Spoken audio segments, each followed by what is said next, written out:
ನಮಸ್ಕಾರ ಸ್ನೇಹಿತರೆ, Kannada jobs corner YouTube ಚಾನೆಲ್ಗೆ ಎಲ್ಲರಿಗೂ ಸ್ವಾಗತ. RRB ಇಂದ ಗ್ರೂಪ್ ಡಿ ಹುದ್ದೆಗಳ ಒಂದು ನೇಮಕಾತಿ ಪ್ರಾರಂಭವಾಗಿರುವಂತದ್ದು. ಒಟ್ಟು 32,438 ಹುದ್ದೆಗಳು ಖಾಲಿ ಇರುವಂತದ್ದು. ಇನ್ನು ಈ ಒಂದು ಹುದ್ದೆಗಳಿಗೆ ಏಜ್ ಲಿಮಿಟ್, ಎಜುಕೇಶನಲ್ ಕ್ವಾಲಿಫಿಕೇಶನ್ ಹಾಗೂ ಆಯ್ಕೆ ಪ್ರಕ್ರಿಯೆ ಬಗ್ಗೆ ಈ ಒಂದು ವಿಡಿಯೋದಲ್ಲಿ ನೋಡ್ತಾ ಹೋಗೋಣ. ನಮ್ಮ ಚಾನೆಲ್ ಅನ್ನ ಯಾರಾದ್ರೂ ಹೊಸದಾಗಿ ನೋಡ್ತಾ ಇದ್ರೆ ಸಬ್ಸ್ಕ್ರೈಬ್ ಮಾಡಿ ಹಾಗೂ ಪಕ್ಕದಲ್ಲೇ ಇರುವಂತಹ ಬೆಲ್ ಬಟನ್ ಅನ್ನ ಕ್ಲಿಕ್ ಮಾಡಿ. ಮೊದಲನೇದಾಗಿ ಈ ಹುದ್ದೆಗಳಿಗೆ ಅರ್ಜಿ ಸಲ್ಲಿಸಲು ಪ್ರಾರಂಭ ದಿನಾಂಕ ಜನವರಿ 23, 2025 ರಿಂದ ಫೆಬ್ರವರಿ 22, 2025 ರವರೆಗೆ ಅಭ್ಯರ್ಥಿಗಳಿಗೆ ಆನ್ಲೈನ್ ಮುಖಾಂತರ ಅರ್ಜಿ ಸಲ್ಲಿಸಲು ಅವಕಾಶ ಇರುವಂತದ್ದು. ಇನ್ನು ಅಭ್ಯರ್ಥಿಗಳಿಗೆ ಅಪ್ಲಿಕೇಶನ್ ಫೀಸ್ ಅನ್ನ ಪೇಮೆಂಟ್ ಮಾಡಲು ಕೊನೆಯ ದಿನಾಂಕ ಫೆಬ್ರವರಿ 24, 2025 ಅಭ್ಯರ್ಥಿಗಳಿಗೆ ಪೇಮೆಂಟ್ ಮಾಡಲು ಕೊನೆಯ ದಿನಾಂಕವಾಗಿರುತ್ತದೆ. ಅಭ್ಯರ್ಥಿಗಳಿಗೆ ಅಪ್ಲಿಕೇಶನ್ ನಲ್ಲಿ ಏನಾದರೂ ಕರೆಕ್ಷನ್ ಮಾಡಿಸಿಕೊಳ್ಳುವುದಿದ್ದರೆ ಮಾಡಿಫಿಕೇಶನ್ ದಿನಾಂಕವನ್ನು ಸಹ ನೋಟಿಫಿಕೇಶನ್ ನಲ್ಲಿ ನೀಡಲಾಗಿದೆ. ಫೆಬ್ರವರಿ 25, 2025 ರಿಂದ ಮಾರ್ಚ್ 6, 2025 ರವರೆಗೆ ಅಭ್ಯರ್ಥಿಗಳಿಗೆ ಅಪ್ಲಿಕೇಶನ್ ಅನ್ನ ಮಾಡಿಫಿಕೇಶನ್ ಮಾಡಿಕೊಳ್ಳಲು ಅವಕಾಶ ಇರುವಂತದ್ದು. ಇನ್ನು ಈ ಒಂದು ಹುದ್ದೆಗಳಿಗೆ ಸ್ಯಾಲರಿಯನ್ನ ನೋಡ್ತಾ ಹೋಗೋದಾದ್ರೆ 18,000 ರೂಪಾಯಿ ಸ್ಯಾಲರಿ ಇರುವಂತದ್ದು. ಹಾಗೂ ಏಜ್ ಲಿಮಿಟ್ ಅನ್ನ ನೋಡೋದಾದ್ರೆ 18 ರಿಂದ 36 ವಯಸ್ಸಿನ ಎಲ್ಲ ಅಭ್ಯರ್ಥಿಗಳು ಅರ್ಜಿಯನ್ನ ಸಲ್ಲಿಸಬಹುದಾಗಿರುತ್ತದೆ. ಇನ್ನು ವೇಕೆನ್ಸಿಯನ್ನ ನೋಡೋದಾದ್ರೆ 32,438 ವೇಕೆನ್ಸಿ ಇರುವಂತದ್ದು. ಇನ್ನು ಈ ಒಂದು ಹುದ್ದೆಗೆ ಸಂಬಂಧಪಟ್ಟಂತೆ ಮೆಡಿಕಲ್ ಸ್ಟ್ಯಾಂಡರ್ಡ್ ಅನ್ನು ಸಹ ನೋಟಿಫಿಕೇಶನ್ ನಲ್ಲಿ ನೀಡಲಾಗಿದೆ. A2, A3, B1, B2, C1, C2 ಹೀಗೆ ಮೆಡಿಕಲ್ ಸ್ಟ್ಯಾಂಡರ್ಡ್ ಅನ್ನು ಸಹ ನೋಟಿಫಿಕೇಶನ್ ನಲ್ಲಿ ನೀಡಿದ್ದಾರೆ. ಒಂದು ಬಾರಿ ಎಲ್ಲವನ್ನು ಚೆಕ್ ಮಾಡಿ. ನೋಟಿಫಿಕೇಶನ್ ಲಿಂಕ್ ಅನ್ನು ಡಿಸ್ಕ್ರಿಪ್ಷನ್ ಬಾಕ್ಸ್ ನಲ್ಲಿ ಹಾಕಿರುತ್ತೇನೆ, ಅದನ್ನು ಡೌನ್ಲೋಡ್ ಮಾಡಿಕೊಂಡು ಚೆಕ್ ಮಾಡಿ. ಜೊತೆಗೆ ಅರ್ಜಿ ಸಲ್ಲಿಸುವ ವೆಬ್ಸೈಟ್ ವಿಳಾಸವನ್ನು ಸಹ ನೋಟಿಫಿಕೇಶನ್ ನಲ್ಲಿ ಹಾಕಿರುತ್ತೇನೆ, ಒಂದು ಬಾರಿ ಚೆಕ್ ಮಾಡಿ. ಇನ್ನು ಈ ಒಂದು ಹುದ್ದೆಗಳಿಗೆ ಅರ್ಜಿ ಸಲ್ಲಿಸುವಂತ ಅಭ್ಯರ್ಥಿಗಳಿಗೆ ಏಜ್ ಲಿಮಿಟ್ ಅನ್ನ ನೋಡೋದಾದ್ರೆ 18 ರಿಂದ 36 ವಯಸ್ಸಿನ ಅಭ್ಯರ್ಥಿಗಳು ಅರ್ಜಿಯನ್ನ ಸಲ್ಲಿಸಬಹುದಾಗಿರುತ್ತದೆ. ಈ ಮೊದಲು 18 ರಿಂದ 33 ವಯಸ್ಸಿನ ಅಭ್ಯರ್ಥಿಗಳಿಗೆ ಅರ್ಜಿ ಸಲ್ಲಿಸಲು ಅವಕಾಶವಿತ್ತು. ಕೋವಿಡ್-19 ನಿಂದ ಅವಕಾಶ ವಂಚಿತರಾದಂತ ಅಭ್ಯರ್ಥಿಗಳಿಗೆ 3 ವರ್ಷಗಳ ಒಂದು ಏಜ್ ರಿಲ್ಯಾಕ್ಸೇಷನ್ ಅನ್ನ ನೀಡಿದ್ದಾರೆ. ಆದ್ದರಿಂದ 18 ರಿಂದ 36 ವಯಸ್ಸಿನ ಎಲ್ಲ ಅಭ್ಯರ್ಥಿಗಳು ಅರ್ಜಿಯನ್ನ ಸಲ್ಲಿಸಬಹುದಾಗಿರುತ್ತದೆ. ಇನ್ನು ಕೆಟಗರಿ ವೈಸ್ ಏಜ್ ರಿಲ್ಯಾಕ್ಸೇಷನ್ ಅನ್ನು ನೋಡೋದಾದ್ರೆ OBC ನಾನ್ ಕ್ರೀಮಿ ಲೇಯರ್ ಅಭ್ಯರ್ಥಿಗಳಿಗೆ 3 ವರ್ಷಗಳ ಒಂದು ಏಜ್ ರಿಲ್ಯಾಕ್ಸೇಷನ್ ಇರುವಂತದ್ದು. ಇನ್ನು SC/ST ಅಭ್ಯರ್ಥಿಗಳಿಗೆ 5 ವರ್ಷಗಳ ಏಜ್ ರಿಲ್ಯಾಕ್ಸೇಷನ್ ಇರುತ್ತದೆ.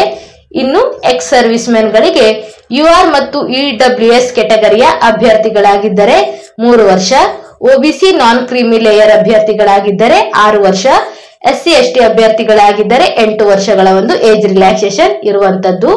ಇನ್ನು ಫಿಸಿಕಲ್ ಹ್ಯಾಂಡಿಕ್ಯಾಪ್ ಇರುವಂತಹ ಅಭ್ಯರ್ಥಿಗಳಿಗೆ UR ಮತ್ತು EWS ಕೆಟಗರಿಯವರಾಗಿದ್ದರೆ 10 ವರ್ಷ, OBC ನಾನ್ ಕ್ರೀಮಿ ಲೇಯರ್ ಅಭ್ಯರ್ಥಿಗಳಾಗಿದ್ದರೆ 13 ವರ್ಷ, SC/ST ಅಭ್ಯರ್ಥಿಗಳಾಗಿದ್ದರೆ 15 ವರ್ಷಗಳ ಒಂದು ಏಜ್ ರಿಲ್ಯಾಕ್ಸೇಷನ್ ಇರುತ್ತದೆ.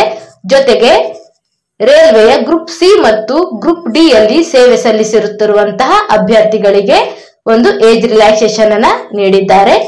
UR EWS ಕೆಟಗರಿಯವರಾಗಿದ್ದರೆ 40 ವರ್ಷ, OBC ನಾನ್ ಕ್ರೀಮಿ ಲೇಯರ್ ಅಭ್ಯರ್ಥಿಗಳಾಗಿದ್ದರೆ 43 ವರ್ಷ, SC/ST ಅಭ್ಯರ್ಥಿಗಳಾಗಿದ್ದರೆ 45 ವರ್ಷಗಳವರೆಗೆ ಅವರಿಗೆ ಅರ್ಜಿ ಸಲ್ಲಿಸಲು ಅವಕಾಶ ಇರುವಂತದ್ದು. ಇನ್ನು ಉಳಿದಂತ ಕೆಟಗರಿಯವರಿಗೂ ಸಹ ನೋಟಿಫಿಕೇಶನ್ ನಲ್ಲಿ ಏಜ್ ರಿಲ್ಯಾಕ್ಸೇಷನ್ ಅನ್ನ ನೀಡಿದ್ದಾರೆ, ಒಂದು ಬಾರಿ ಎಲ್ಲವನ್ನು ಚೆಕ್ ಮಾಡಿ. ಇನ್ನು ಈ ಒಂದು ಹುದ್ದೆಗಳಿಗೆ ಸಂಬಂಧಪಟ್ಟಂತೆ ಎಕ್ಸಾಮಿನೇಷನ್ ಫೀಸ್ ಅನ್ನ ನೋಡೋದಾದ್ರೆ SC/ST, PWD, female candidates, transgender, ex service men, economically backward classes, minority communities ಈ ಒಂದು ಅಭ್ಯರ್ಥಿಗಳಿಗೆ 250 ರೂಪಾಯಿ ಎಕ್ಸಾಮಿನೇಷನ್ ಫೀಸ್ ಇರುವಂತದ್ದು. ಇನ್ನುಳಿದಂತ ಅಭ್ಯರ್ಥಿಗಳಿಗೆ 500 ರೂಪಾಯಿ ಎಕ್ಸಾಮಿನೇಷನ್ ಫೀಸ್ ಇರುತ್ತದೆ. ಇನ್ನು ಎಕ್ಸಾಮಿಗೆ ಅಪಿಯರ್ ಆದಂತಹ ಅಭ್ಯರ್ಥಿಗಳಿಗೆ ₹250 ಎಕ್ಸಾಮಿನೇಷನ್ ಫೀಸ್ ಅನ್ನ ಪೇ ಮಾಡಿದಂತ ಅಭ್ಯರ್ಥಿಗಳಿಗೆ ₹250 ರಿಫಂಡ್ ಮಾಡಲಾಗುತ್ತದೆ. ಇನ್ನು ₹500 ಪೇಮೆಂಟ್ ಮಾಡಿದಂತಹ ಅಭ್ಯರ್ಥಿಗಳಿಗೆ ₹400 ರಿಫಂಡ್ ಮಾಡಲಾಗುತ್ತದೆ. ಇನ್ನು ಮೋಡ್ ಆಫ್ ಪೇಮೆಂಟ್ ಅನ್ನು ನೋಡೋದಾದ್ರೆ ಅಭ್ಯರ್ಥಿಗಳು internet banking, debit card, credit card ಹೀಗೆ ಆನ್ಲೈನ್ ಥ್ರೂ ಅಮೌಂಟ್ ಅನ್ನು ಪೇಮೆಂಟ್ ಮಾಡಬೇಕಾಗಿರುತ್ತದೆ. ಇನ್ನು ಸೆಲೆಕ್ಷನ್ ಪ್ರೋಸೆಸ್ ಅನ್ನ ನೋಡೋದಾದ್ರೆ ಒಟ್ಟು 4 ಹಂತಗಳಲ್ಲಿ ಅಭ್ಯರ್ಥಿಗಳನ್ನು ಸೆಲೆಕ್ಷನ್ ಮಾಡಲಾಗುತ್ತದೆ. ಇನ್ನು ಯಾವ್ಯಾವ ಹಂತಗಳಂತ ನೋಡೋದಾದ್ರೆ ಮೊದಲನೇದಾಗಿ ಕಂಪ್ಯೂಟರ್ ಬೇಸ್ಡ್ ಟೆಸ್ಟ್, ಎರಡನೇದಾಗಿ ಫಿಸಿಕಲ್ ಎಫಿಷಿಯನ್ಸಿ ಟೆಸ್ಟ್, ಮೂರನೇದಾಗಿ ಡಾಕ್ಯುಮೆಂಟ್ ವೆರಿಫಿಕೇಶನ್ ಹಾಗೂ ನಾಲ್ಕನೆಯದಾಗಿ ಮೆಡಿಕಲ್ ಎಕ್ಸಾಮಿನೇಷನ್. ಒಟ್ಟು 4 ಹಂತಗಳಲ್ಲಿ ಅಭ್ಯರ್ಥಿಗಳನ್ನ ಆಯ್ಕೆ ಮಾಡಿಕೊಳ್ಳಲಾಗುತ್ತದೆ. ಇನ್ನು ಮೊದಲನೇದಾಗಿ ಕಂಪ್ಯೂಟರ್ ಬೇಸ್ಡ್ ಟೆಸ್ಟ್, ಇದರ ಬಗ್ಗೆ ಒಂದಷ್ಟು ಮಾಹಿತಿಯನ್ನ ನೋಡ್ತಾ ಹೋಗೋಣ. ಟೆಸ್ಟ್ ಒಟ್ಟು 100 ಅಂಕಗಳಿಗೆ ಎಕ್ಸಾಮಿನೇಷನ್ ನಡೆಯುವಂತದ್ದು. ಒಟ್ಟು 100 ಕ್ವಶನ್ಸ್ಗಳು ಇರುತ್ತವೆ.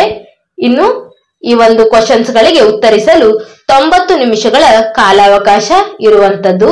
ಇನ್ನು ಯಾವ್ಯಾವ ಸಬ್ಜೆಕ್ಟ್ ಗಳ ಮೇಲೆ ಎಷ್ಟೆಷ್ಟು ಕ್ವಶನ್ ಗಳನ್ನ ಕೇಳಲಾಗುತ್ತದೆ ಅಂತ ನೋಡೋದಾದ್ರೆ ಜನರಲ್ ಸೈನ್ಸ್ ವಿಭಾಗದಲ್ಲಿ ಒಟ್ಟು 25 ಕ್ವಶನ್ಸ್ ಗಳನ್ನ ಕೇಳಲಾಗುತ್ತದೆ. ಇನ್ನು ಮ್ಯಾಥಮೆಟಿಕ್ಸ್ ನಲ್ಲಿ 25, ಜನರಲ್ ಇಂಟೆಲಿಜೆನ್ಸ್ ಅಂಡ್ ರೀಸನಿಂಗ್ ನಲ್ಲಿ 30 ಕ್ವಶನ್ಸ್ ಗಳು, ಜನರಲ್ ಅವೇರ್ನೆಸ್ ಮತ್ತು ಕಂಪ್ಯೂಟರ್ ಕರೆಂಟ್ ಅಫೇರ್ಸ್ ನಲ್ಲಿ 20 ಕ್ವಶನ್ಸ್ ಗಳನ್ನ ಕೇಳಲಾಗುತ್ತದೆ. ಒಟ್ಟು 100 ಕ್ವಶನ್ಸ್ ಗಳಿರುತ್ತವೆ ಮತ್ತು 100 ಅಂಕಗಳು ಇರುವಂತದ್ದು. ಇನ್ನು ಫಿಸಿಕಲ್ ಹ್ಯಾಂಡಿಕ್ಯಾಪ್ ಇರುವಂತಹ ಅಭ್ಯರ್ಥಿಗಳಿಗೆ ಉತ್ತರಿಸಲು 120 ನಿಮಿಷಗಳ ಕಾಲಾವಕಾಶ ಇರುತ್ತದೆ. ಇನ್ನುಳಿದಂತಹ ಅಭ್ಯರ್ಥಿಗಳಿಗೆ 90 ನಿಮಿಷಗಳ ಒಂದು ಎಕ್ಸಾಮ್ ಡ್ಯೂರೇಷನ್ ಇರುವಂತದ್ದು.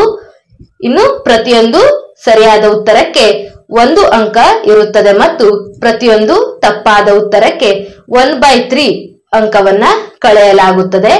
ಅಂದರೆ 0.33 ಅಂಕವನ್ನ ಪ್ರತಿಯೊಂದು ತಪ್ಪಾದ ಉತ್ತರಕ್ಕೂ ಸಹ ಕಳೆಯಲಾಗುವಂತದ್ದು.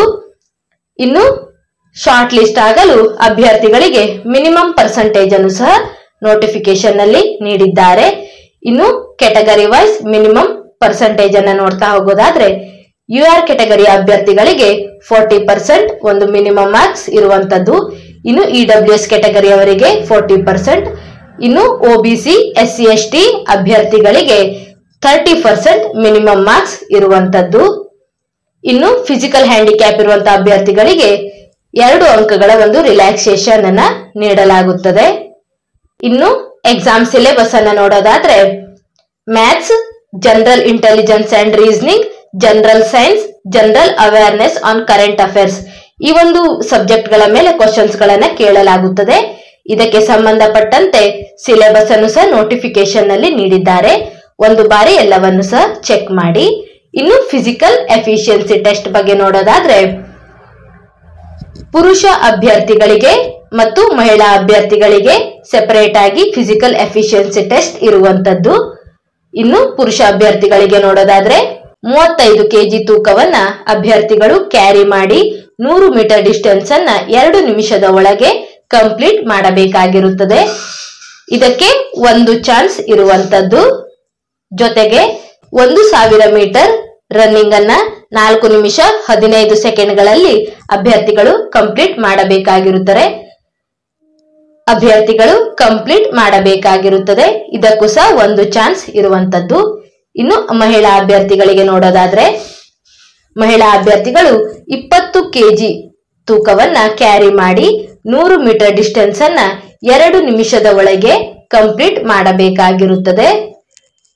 ಈ ಒಂದು ಮಹಿಳಾ ಅಭ್ಯರ್ಥಿಗಳಿಗೆ 1 ಚಾನ್ಸ್ ಇರುವಂತದ್ದು.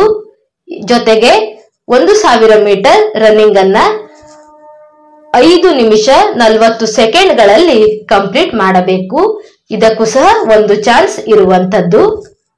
ಇವಿಷ್ಟು ಫಿಸಿಕಲ್ ಎಫಿಷಿಯನ್ಸಿ ಟೆಸ್ಟ್ ಬಗ್ಗೆ ಇರುವಂತಹ ಮಾಹಿತಿಯಾಗಿರುತ್ತದೆ. ಇನ್ನು ಅಭ್ಯರ್ಥಿಗಳು ಅರ್ಜಿಯನ್ನು ಸಲ್ಲಿಸುವ ವಿಧಾನದ ಬಗ್ಗೆ ಸಹ ನೋಟಿಫಿಕೇಶನ್ ಅಲ್ಲಿ ನೀಡಿದ್ದಾರೆ. ಅಭ್ಯರ್ಥಿಗಳು ಆನ್ಲೈನ್ ಮುಖಾಂತರ ಅರ್ಜಿಯನ್ನ ಸಲ್ಲಿಸಬೇಕಾಗಿರುತ್ತದೆ. ಇದಕ್ಕೆ ಸಂಬಂಧಪಟ್ಟ ಮಾಹಿತಿಯನ್ನ ನೋಟಿಫಿಕೇಶನ್ ಅಲ್ಲಿ ಡೀಟೇಲ್ ಆಗಿ ನೀಡಿರುವಂತದ್ದು. ಇನ್ನು ನಾವು ಅಪ್ಲೋಡ್ ಮಾಡುವಂತಹ ಡಾಕ್ಯುಮೆಂಟ್ ಗಳ ಫೈಲ್ ಸೈಜ್ ಬಗ್ಗೆ ಸಹ ಮಾಹಿತಿಯನ್ನ ನೀಡಿರುವಂತದ್ದು. ನಾವು ಅಪ್ಲೋಡ್ ಮಾಡುವಂತ ಫೋಟೋಗ್ರಾಫಿನ ಸೈಜ್ 50 to 100 KB ಒಳಗಡೆ ಇರಬೇಕಾಗಿರುತ್ತದೆ. ಜೊತೆಗೆ 100 DPI ರಿಸಲ್ಯೂಷನ್ ಇರಬೇಕು. ಸಿಗ್ನೇಚರ್ ಬಗ್ಗೆ ನೋಡೋದಾದ್ರೆ 30 to 50 KB ಒಳಗಡೆ ಇರಬೇಕಾಗಿರುತ್ತದೆ. ಇವೆಲ್ಲವೂ ಸಹ JPEG ಈ ಫಾರ್ಮೆಟ್ ನಲ್ಲಿ ಇರಬೇಕು. ಇನ್ನು SC/ST ಅಭ್ಯರ್ಥಿಗಳಾಗಿದ್ದರೆ ಫ್ರೀ ಟ್ರಾವೆಲ್ ಪಾಸ್ ಅನ್ನ ಪಡೆಯಲು ಅವರು ಸಂಬಂಧಪಟ್ಟಂತ ಕಾಸ್ಟ್ ಸರ್ಟಿಫಿಕೇಟ್ ಅನ್ನು ಸಹ ಅಪ್ಲೋಡ್ ಮಾಡಬೇಕಾಗಿರುತ್ತದೆ. ಈ ಒಂದು ಕಾಸ್ಟ್ ಸರ್ಟಿಫಿಕೇಟ್ 500 KB ಒಳಗಡೆ ಇರಬೇಕು. ಇನ್ನು ಫಿಸಿಕಲ್ ಹ್ಯಾಂಡಿಕ್ಯಾಪ್ ಇರುವಂತಹ ಅಭ್ಯರ್ಥಿಗಳು ಅವರಿಗೆ ಸಂಬಂಧಪಟ್ಟಂತಹ ಒಂದು ಸರ್ಟಿಫಿಕೇಟ್ ಅನ್ನು ಸಹ ಅಪ್ಲೋಡ್ ಮಾಡಬೇಕಾಗಿರುತ್ತದೆ. SC/ST ಅಭ್ಯರ್ಥಿಗಳಿಗೆ ಫ್ರೀ ಟ್ರಾವೆಲ್ ಫೆಸಿಲಿಟಿ ಸಹ ಇರುವಂತದ್ದು. ಇದರ ಬಗ್ಗೆ ಸಹ ನೋಟಿಫಿಕೇಶನ್ ನಲ್ಲಿ ಮಾಹಿತಿಯನ್ನ ನೀಡಲಾಗಿದೆ. ಇನ್ನು ಯಾವ್ಯಾವ ಹುದ್ದೆಗಳು ಖಾಲಿ ಇದೆ ಅಂತ ನೋಡೋದಾದ್ರೆ assistant SNT department, assistant workshop mechanical department, assistant bridge engineering department, assistant carriage and wagon mechanical department, assistant loco shed diesel mechanical department, assistant loco shed electrical department, ಇನ್ನು ಅಸಿಸ್ಟೆಂಟ್ ಆಪರೇಷನ್ ಇಲೆಕ್ಟ್ರಿಕಲ್ ಡಿಪಾರ್ಟ್ಮೆಂಟ್. ಇನ್ನು ಕೆಲವಷ್ಟು ಹುದ್ದೆಗಳು ಖಾಲಿ ಇದೆ. ಅಸಿಸ್ಟೆಂಟ್ PWA ಎಂಜಿನಿಯರಿಂಗ್ ಡಿಪಾರ್ಟ್ಮೆಂಟ್, ಇನ್ನು assistant TL and AC electrical department, assistant TL and AC electrical department, assistant track machine engineering department, assistant TRD electrical, pointsman B traffic, track maintainer engineering department. ಇವಿಷ್ಟು ಪೋಸ್ಟ್ಗಳು ಖಾಲಿ ಇರುವಂತದ್ದು. ಈ ಒಂದು ಹುದ್ದೆಗಳಿಗೆ ಅರ್ಜಿ ಸಲ್ಲಿಸುವಂತಹ ಅಭ್ಯರ್ಥಿಗಳಿಗೆ 18 ರಿಂದ 36 ವಯಸ್ಸಿನ ಎಲ್ಲ ಅಭ್ಯರ್ಥಿಗಳು ಅರ್ಜಿಯನ್ನ ಸಲ್ಲಿಸಬಹುದಾಗಿರುತ್ತದೆ. ಇನ್ನು ಎಜುಕೇಶನಲ್ ಕ್ವಾಲಿಫಿಕೇಶನ್ ಅನ್ನ ನೋಡೋದಾದ್ರೆ ಅಭ್ಯರ್ಥಿಗಳು 10th ಅನ್ನ ಪಾಸ್ ಆಗಿರುವಂತಹ ಅಭ್ಯರ್ಥಿಗಳು ಅರ್ಜಿಯನ್ನ ಸಲ್ಲಿಸಬಹುದು. ITI ಪಾಸ್ ಆದಂತಹ ಅಭ್ಯರ್ಥಿಗಳು ಸಹ ಅರ್ಜಿಯನ್ನ ಸಲ್ಲಿಸಬಹುದಾಗಿರುತ್ತದೆ. ಇನ್ನು national apprenticeship certificate granted by NCVT ಈ ಒಂದು ಸರ್ಟಿಫಿಕೇಟ್ ಅನ್ನ ಹೊಂದಿರುವಂತಹ ಅಭ್ಯರ್ಥಿಗಳು ಸಹ ಅರ್ಜಿಯನ್ನ ಸಲ್ಲಿಸಬಹುದು. ಇನ್ನು ಯಾವ್ಯಾವ ರೀಸನ್ ನಲ್ಲಿ ಎಷ್ಟೆಷ್ಟು ಹುದ್ದೆಗಳು ಖಾಲಿ ಇದೆ ಅಂತ ನೋಡೋದಾದ್ರೆ ಮುಂಬೈ, ಜೈಪುರ, ಹುಬ್ಳಿ, ಜಬಲ್ಪುರ ಹೀಗೆ ಹಲವಾರು ರೀಸನ್ಗಳಲ್ಲಿ ಹಲವಾರು ಹುದ್ದೆಗಳು ಖಾಲಿ ಇರುವಂತದ್ದು. ಇನ್ನು ನಮ್ಮ ಕರ್ನಾಟಕದಲ್ಲಿ south western railway Hubli reason ನಲ್ಲಿ ಎಷ್ಟು ಹುದ್ದೆಗಳು ಖಾಲಿ ಇದೆ ಅಂತ ನೋಡೋದಾದ್ರೆ ಒಟ್ಟು 503 ಹುದ್ದೆಗಳು ಹುಬ್ಳಿ ರೀಸನ್ ನಲ್ಲಿ ಖಾಲಿ ಇರುವಂತದ್ದು. ಇನ್ನು ಕ್ಯಾಟಗರಿ ವೈಸ್ ಎಷ್ಟೆಷ್ಟು ಹುದ್ದೆಗಳು ಖಾಲಿ ಇದೆ ಅನ್ನೋದನ್ನ ನೋಟಿಫಿಕೇಶನ್ ನಲ್ಲಿ ಎಲ್ಲ ಡೀಟೇಲ್ ಆಗಿ ನೀಡಿದ್ದಾರೆ. ಎಲ್ಲವನ್ನು ಸಹ ಒಂದು ಬಾರಿ ಚೆಕ್ ಮಾಡಿ. ಇವಿಷ್ಟು RRB ಗ್ರೂಪ್ D ಹುದ್ದೆಗೆ ಸಂಬಂಧಪಟ್ಟಂತ ಮಾಹಿತಿ ಆಗಿರುತ್ತದೆ. ಏನಾದರೂ ಡೌಟ್ಸ್ ಇದ್ದರೆ ಕಮೆಂಟ್ ಬಾಕ್ಸಿನಲ್ಲಿ ಕಮೆಂಟ್ ಮಾಡಿ.